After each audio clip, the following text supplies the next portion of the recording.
क्रांतिकारी एवं बुद्धिजीवी साथियों, आज आपसे बहुत दिनों बाद बात करने का मौका मिल रहा है। इधर प्रबंधन का टॉप अधिकारी देवराज आईएएस जी, जिनके खौफ से तमाम लोग परेशान थे और ख़ास करके भ्रष्ट लोग ज़्यादा परेशान थे, उनको हटाकर नए चेयरमैन लाए गए, आशीष गोयल आईएएस जी। उनको आपके संगठन ने उनका स्वागत भी किया था पहले, और उन्होंने विशेष तौर पर कुछ संगठनों से बात भी की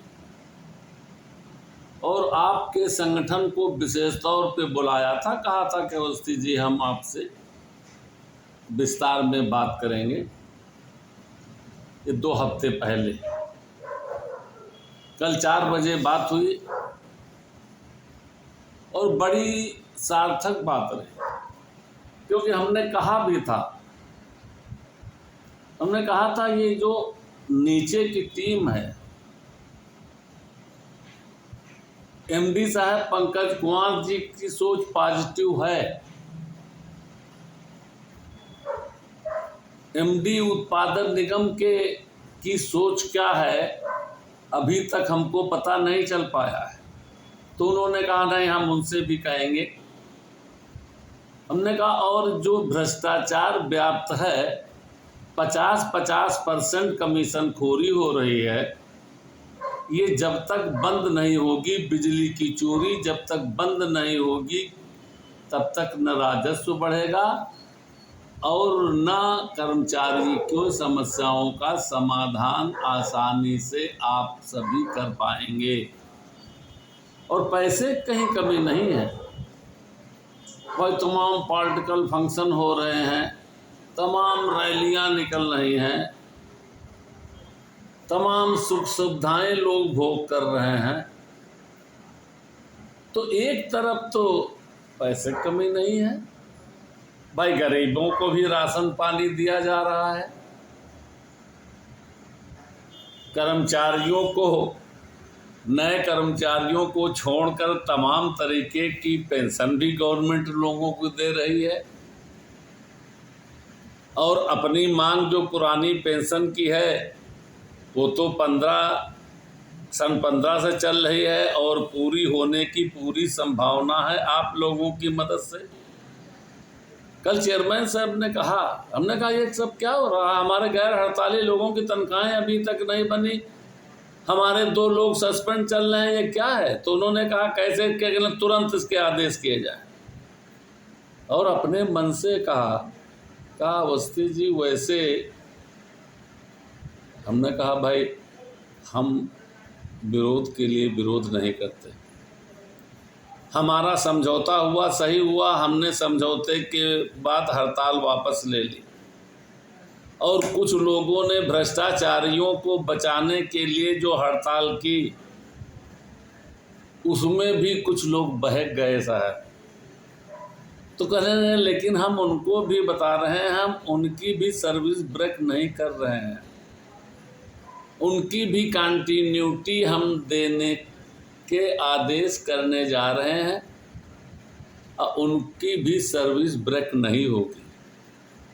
हमने कहा भाई ये आपका बड़प्पन भी है, और हम कर्मचारियों से फिर कह रहे हैं कि इन तथाकथित संघर्ष समिति, इस तथाकथित संयोजकों के चक्कर में पड़ोगे तो भविष्य उज्जवल नहीं होगा।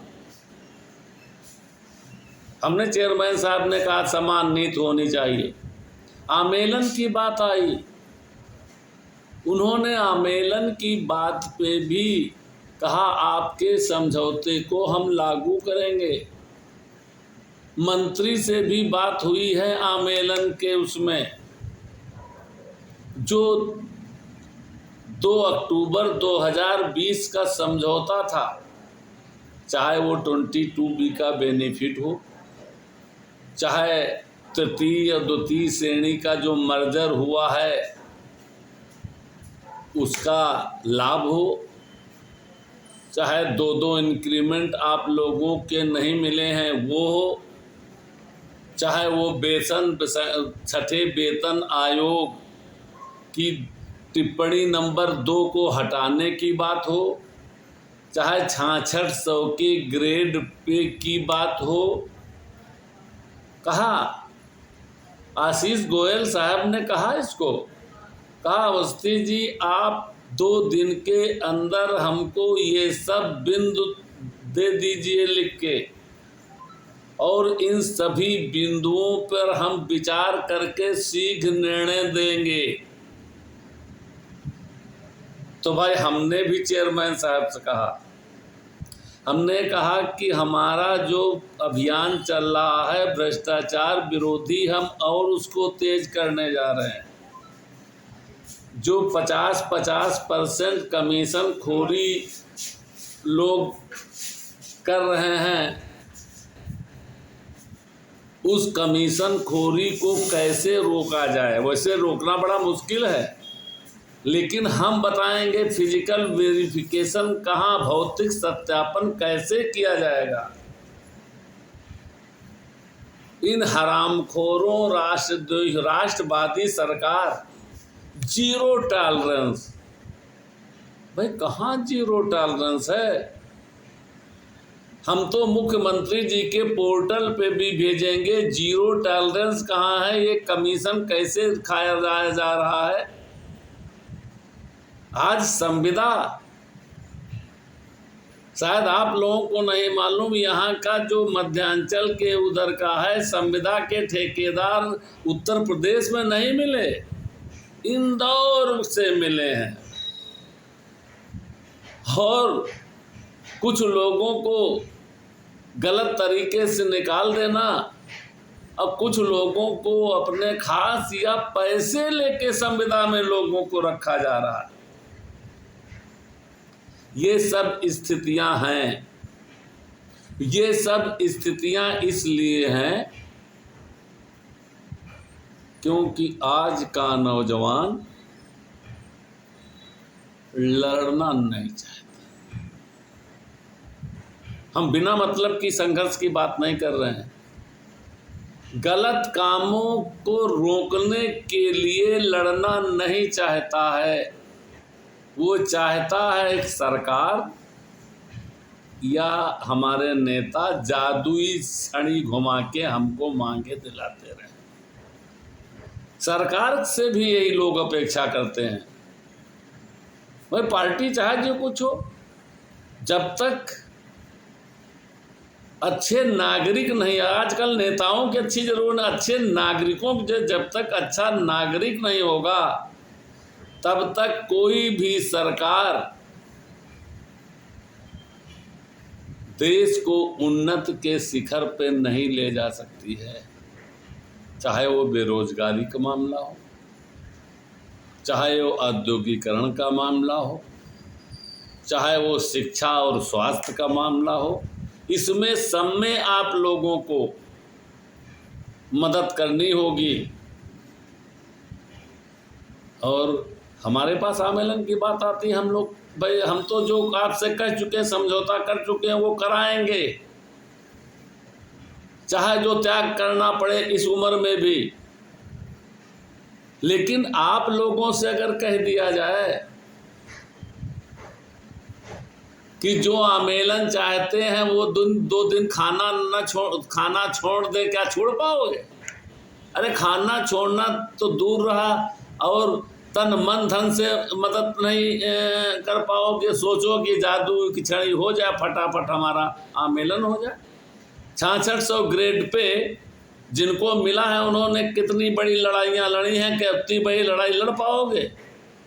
यही सोचो कि हाँ किसी तरह नेता 6600 कहेंगे, 6600 और अगर 66 दिन कह दिया जाए कि लंच के समय एक दिन लंच ही न ले 66 दिन, तो कोई भूखों नहीं मर जाएगा। भाई त्याग तपस्या कुछ करनी पड़ती है। तो ये सब जो आप लोगों की समस्याएं हैं ये बहुत जल्दी दूर होंगी। और जो जो लोग पर्सनल जिनके की कठिनाई है वो लगातार संपर्क में रहें और लगातार ये भी कोशिश करें कि बिजली की व्यवस्था अनियमितताएं न हों, क्योंकि जितनी चोरी उचक्की हो रही है भाई, तनख्वाहें तो आप ही लोगों को निकलनी है। पैसा नहीं होगा तो पे पैकेट कैसे बढ़ेगा, और पे पैकेट बढ़ भी जाएगा तो आपकी जेब में कैसे आएगा। तनख्वाहें हमको याद हैं बहुत दिन तक ये 20-20, 25-25 दिन रुकी रहीं, इसलिए अब वो काम न हो तो आपको तन मन धन से संगठन को की मजबूती के साथ लेट हाजिरी गैर हाजिरी न हो, आपकी तरफ से ईमानदारी से काम हो और स्वाभिमान को भी न बेचो।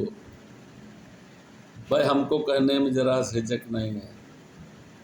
हम अगर 2-4 रुपए में स्वाभिमान बेच दें,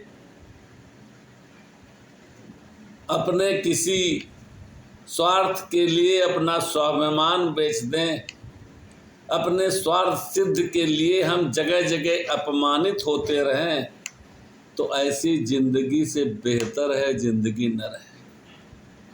और अगर देश का नौजवान ये सोच ले तो मोदी जी तो कह ही रहे हैं, लेकिन ये नौजवानों के बल पर है। नौजवान सोच ले तो 2047 की बात छोड़ दो, ये 2029 से ही 30 में देश विश्व गुरु बन जाएगा, इसमें कहीं शंका वो नहीं है। साथियों, हम आपसे फिर बात करेंगे और जो हमारी प्रबंधन से वार्ता हुई है हम बिंदुवाइज उनको लिख के देंगे, और हमको पूरा वो है वो हमारा भ्रष्टाचार विरोधी अभियान में जम के सब सहयोग करेंगे। उससे हम प्रदेश की उपभोक्ताओं की सेवा, कर्मचारियों की सेवा और औद्योगिक उद्योगों को बढ़ावा इनसे मिलेगा। यही आप लोगों से सहयोग की आशा है। जय मजदूर, जय क्रांति, जय हिंद, जय भारत, जय राष्ट्रवाद।